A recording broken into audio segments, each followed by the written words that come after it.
ಈ ದಿವಸ ದಾವಣಗೆರೆಯಲ್ಲಿರ್ತಕ್ಕಂಥ ಹೃದಯ ಭಾಗದಲ್ಲಿರ್ತಕ್ಕಂಥ ರಾಮಣ್ಕೋ ಸರ್ಕಲಲ್ಲಿರ್ತಕ್ಕಂಥ ಮೋನಿಕಾ ಗಿಫ್ಟ್ ಸೆಂಟರ್ ಮಾಲೀಕರಾದಂಥ ಅನಿಲರವರು ಇವತ್ತು ದಿವಸ 385ನೇ ಹುಟ್ಟುಹಬ್ಬವನ್ನು ಆಚರಣೆ ಮಾಡ್ತಿದ್ದಾರೆ. 385ನೇ ಹುಟ್ಟುಹಬ್ಬ ಆಚರಣೆಗೆ ವಿಶೇಷ ಅತಿಥಿಯಾಗಿ ಆಗಮಿಸಿರ್ತಕ್ಕಂಥ ಹಾಗೂ ಈ ದಿವಸ ಹುಟ್ಟುಹಬ್ಬನ ಸಂಭ್ರಮದಿಂದ ಆಚರಣೆ ಮಾಡಿಕೊಡ್ತಕ್ಕಂಥ ಸ್ನೇಹಿತರಾದಂಥ ಸುವರ್ಣ ನ್ಯೂಸ್ನ ವರದಿಗಾರರಾದಂಥ ಸನ್ಮಾನ್ಯ ವರದರಾಜ್ ಸರ್ ಅವರಿಗೆ ನನ್ನ ಪರವಾಗಿ ತಮ್ಮ ಪರವಾಗಿ ಇರ್ತಕ್ಕಂಥ ಎಲ್ಲರ ಸ್ನೇಹಿತರ ಪರವಾಗಿ ಮೊದಲನೇವರಿಗೆ ಹುಟ್ಟುಹಬ್ಬದ ಹಾರ್ದಿಕ ಶುಭಾಶಯ ಕೊಡ್ತೇನೆ.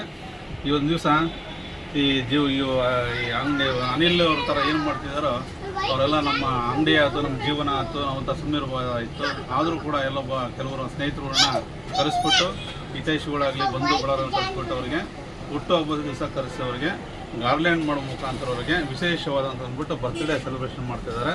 ಅವ್ರಿಗೆ ಇನ್ನೂ 385 ಅಲ್ಲ 3,00,85 ಒಂದು ಜನಗಳಿಗೆ ಬರ್ತ್ಡೇ ಆಚರಣೆ ಮಾಡಲಿ ಅಂತ ಶಕ್ತಿ ದೇವರು ಕೊಡಲಿ ಅಂದ್ಬಿಟ್ಟು ನಿಮ್ಮೆಲ್ಲರ ಪರವಾಗಿ ತಿಳ್ಕೊಂಡಿದ್ದೀನಿ. ಹಾಗೂ ನಿಮಗೆ ವಿಶೇಷವಾದಂಥ ಅಭಿನಂದನೆ ಕೂಡ ಸಲ್ಲಿಸ್ತಾ ಇದ್ದೀನಿ. ನನಗೂ ಕೂಡ ಆಗಲೇ ಬರ್ತ್ಡೇ ಸೆಲೆಬ್ರೇಷನ್ ಮಾಡಿದ್ದೀನಿ. ಅವ್ರ ಪರವಾಗಿ ನಾನು ವೈಯಕ್ತಿಕವಾಗಿ ತಮಗೆ ಹೃತ್ಪೂರ್ವಕವಾದ ಧನ್ಯವಾದಗಳನ್ನು ಅರ್ಪಿಸ್ತಿದ್ದೇನೆ. ಈ ಸಂದರ್ಭದಲ್ಲಿ ಸ್ನೇಹಿತರಾದಂಥ ಸುರೇಶ್ ಇದ್ದಾರೆ, ಪ್ರಕಾಶ್ ಇದ್ದಾರೆ, ಅವ್ರ ಮಗ ಲಿಖಿತ್ ಇದ್ದಾರೆ, ನಮ್ಮ ಮಗಳು ವೇದ ಇದ್ದಾರೆ, ಅವರ ಪುಟಾಣಿಗಳು ಇಬ್ಬರು ಇದ್ದಾರೆ.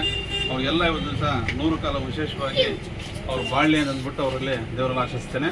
ನಿಮಗೂ ಕೂಡ ದೇವರು ಇನ್ನೂ ಶಕ್ತಿ ಕೊಡಲಿ ಅಂತ ಕೇಳ್ಕೊಳ್ತಾ ಇಲ್ಲಿ ಕರೆಸಿ ಮಾತಾಡೋಕೆ ಮುಗಿಸ್ಕೊಟ್ಟು ತಮಗೆ ಹೊಂದಿಸಿ 2 ಮಾತು ಮುಗಿಸ್ತೇನೆ. ಜೈ